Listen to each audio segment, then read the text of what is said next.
Далее эфир продолжим новостями к этому часу и коротко о главных событиях.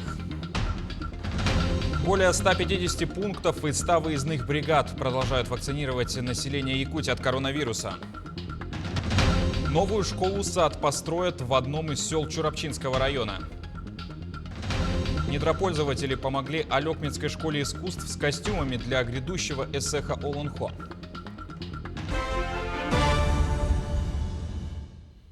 В республике продолжается массовая вакцинация от коронавируса. Напомним, что Минздрав страны включил людей старше 60 лет в приоритетную группу.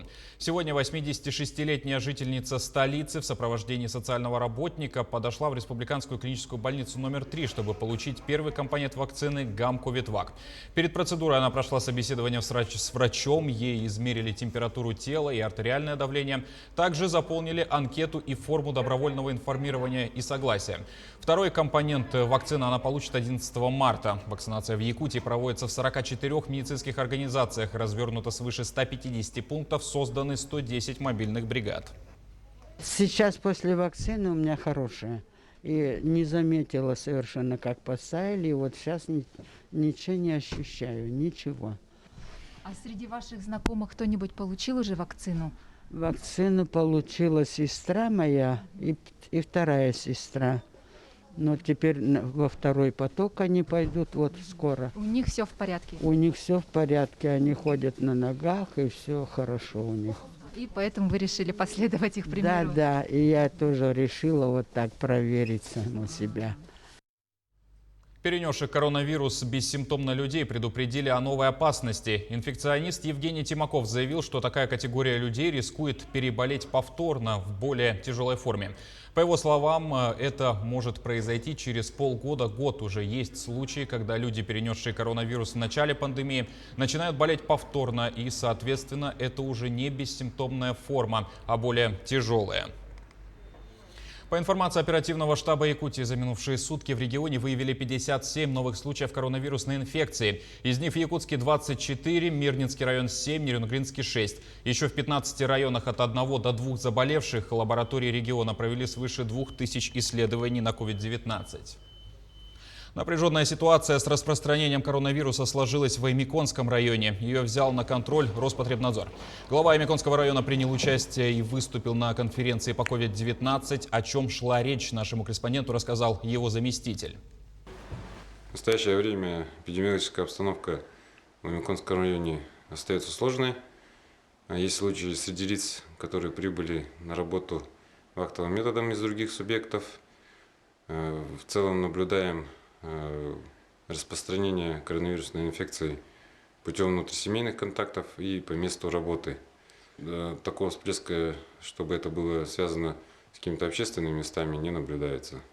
Отставание от графика перевозки автомобильным транспортом жизнеобеспечивающих грузов сегодня обсудил с министрами и ведомствами первый зампред правительства Алексей Колодезников. Плановый объем перевозки жизнеобеспечивающих грузов по республике в зимний период за 2020-2021 годы автомобильным транспортом составляет свыше 750 тысяч тонн. Фактически на сегодняшний день доставлено до пунктов назначения почти половина. Этот показатель меньше, чем аналогичный в период прошлого года. Это в основном уголь, газ, газоконденсат, нефтепродукты, стройматериалы, овощи и продовольственные товары. В связи с отставанием Колодезников поручил руководителям разобраться с ситуацией в течение одной недели. Золото Селегдара признано лучшей компанией в Якутии по трудоустройству местных жителей. При оценке в первую очередь учитывали процент трудоустройства по программе «Местные кадры в промышленность», организацию стажировок для молодых специалистов, трудоустройство безработных после прохождения профобучения по направлению службы занятости. Компании удалось в полной мере реализовать все намеченные мероприятия проекта. Второе место досталось ПАО «ЕТЭК», третье место заняла компания «Колмар». Якутия и ЕТЭК подписали соглашение о долгосрочном сотрудничестве. Документ подписан накануне руководителем региона и главой компании. В рамках него планируют реализовать ряд мероприятий, направленных на социально-экономическое развитие региона, сохранение окружающей среды, рост уровня занятости. ЕТЭК готова координировать совместные действия с органами власти, образовательными учреждениями, участвовать в развитии территорий, на которых ведет свою хозяйственную деятельность. Компания начинает реализацию крупномасштабного инвестиционного проекта, который будет способствовать развитию инфраструктуры региона, росту занятости и благосостояния жителей республики. Новая школа-сад будет построена в Чурапчинском районе. В управлении государственного строительства и жилищного надзора поступило извещение о начале строительства в селе Туара-Кёль объекта, рассчитанного на 90 школьников и 40 воспитанников детского сада. В новом двухэтажном здании разместятся учебные классы, спортивные и актовые залы, столовая, библиотека, душевые кабины, мастерская по дереву и другое. Вопросы строительства социальных объектов и благоустройства дворовых территорий будут актуальны всегда. Об этом сказал исполняющий обязанности главы Якутска Евгений Григорьев в рамках отчета перед жителями Губинского округа. Так, традиционно отчет в этом году прошел в ином формате из-за пандемии коронавируса. Часть участников подключились к отчету через систему ЗОП. Как сообщил глава Губинского округа, особо остро стоит вопрос развития территорий и благоустройства. Сегодня Губинский округ считается одним из крупных и густонаселенных в столице. Наши общественники, жители, поднимают те же самые вопросы, которые волнуют всех нас. Это вот единственный Губинский округ в городском округе город Якутск, где нету спортивного объекта. У нас округ считается ветеранским, у нас много пожилых граждан и нету также социального значимого объекта. Также сегодня поднимут вопросы от 203 микрорайона, это Совет старост 203 микрорайона.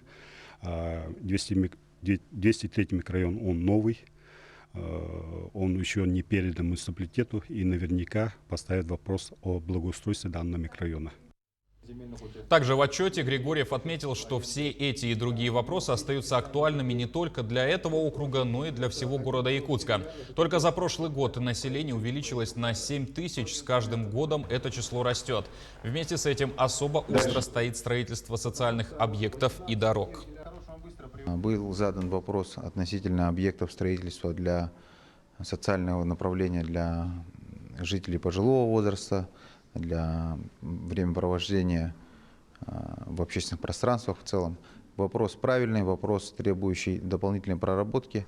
Однозначно то, что сегодня 203 и 202 микрорайоны – это одни из самых густонаселенных микрорайонов города Якутска. И здесь сегодня, к сожалению, отсутствуют общественные пространства, такие как детские школы искусств, общественные пространства, такие как культурные центры. Этого всего здесь нет. Это необходимо делать. И в рамках нашей работы мы будем прорабатывать возможные пути решения. В детской школе искусств Алекминского района большое пополнение костюмов для постановок. Они появились благодаря совместной работе администрации района и компании недропользователей. Таким образом, готовятся к празднованию. Из цеха Лонхо наш корреспондент Елена Фаст продолжит. Многоцветие костюмов бросается в глаза, стоит зайти в костюмерную детской школы искусств. Буквально недавно здесь получили большую партию новых нарядов для коллективов. Большую работу проделала наша администрация. И благодаря «Газпрому» мы приобрели такое большое количество костюмов, ярких, насыщенных, пестрых где-то даже, и интересных. Потому что у нас этих костюмов не было вообще, и мы даже и не мечтали, что у нас резко такая манна небесная появится, Предварительно была проведена большая работа по эскизам. Каждый комплект прорисовывался с учетом будущей постановки. Один из комплектов имеет свою историю. На устье Чары, Тако, находится скала, где изображены вот эти наскальные рисунки. И с хореографом, когда мы вот этот момент обговаривали, и решили, что все-таки нужно изобразить, вот эти наскальные рисунки, передать именно в хореографическом номере, передать тот колорит, ту историю, вообще где-то даже то место, и появилась задумка поставить номер, у хореографа. И в таком костюме, передаются вот эти сами наскальные рисунки. Что и говорить, много лет не было такого обновления, улыбается директор школы. Теперь по-настоящему красочные постановки заиграют еще ярче. Кстати, отшивала их алекминская мастерица из калахского наслега. Девочки с удовольствием примеряли новые костюмы. Юные ученицы понимают, зрительного зала смотреться это великолепие будет достойно. Мне понравился этот смех, он такой белоснежный. Мне понравилось качество костюма, из какой ткани он создан. Приятно, да? Угу. Мне понравились украшения. И цвет? И цвет. Он очень яркий. Ну а пока занятия продолжаются. Постановки надо отрабатывать так, чтобы рисунок был безукоризненен не только у костюмов, но и в танце. Елена Фаст, Максим Копылов, Алекминск. Сегодня свой профессиональный праздник отмечают сотрудники транспортной полиции. Это подразделение Министерства внутренних дел, которое следит за порядком на авиационном, железнодорожном и водном транспорте. О буднях полицейских Артур Старостин.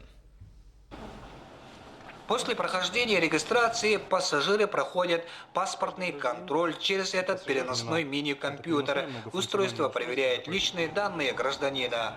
Проверяем документы методом поточного сканирования. И далее уже гражданин проходит досмотр. Кроме привычных специальных средств в Северо-Восточном линейном управлении применяется оправдавший себя переносной комплекс терминал ТМ. Отдел внутренних дел на транспорте, она же транспортная полиция, специализированная охрана, которая создана для обеспечения правопорядка и борьбы с преступностью на железнодорожном, воздушном, речном и морском транспорте. Они обладают всеми полномочиями, которые есть у полиции. Обращаем внимание на оставленные вещи, сумки, там бывают телефоны, оставляют люди. А при обнаружении докладываем дежурную часть, вызываем кинологическую службу. Они осмотрели, все безопасно, мы идем в зал прилетов. В камере хранения невостребованного багажа хранятся все мелкие вещи, шапки, рукавицы, зарядные устройства. Что на борту остается самолета, тоже пассажир оставляет, все сюда сдается, составляется акт, где сотрудник расписывается, и пассажир уже, когда уже помнится, придет, и все ему по акту возвращается. На железнодорожном вокзале Нижнего Бестяха сотрудниками транспортной полиции сопровождается пассажирский поезд. Ежесуточно осуществляется контроль за грузовыми составами. Имеются положительные результаты в работе с изъятием контрафактной продукции, незаконной миграционной деятельности. Более половины выявляемых преступлений данного управления относятся к правонарушениям экономической направленности.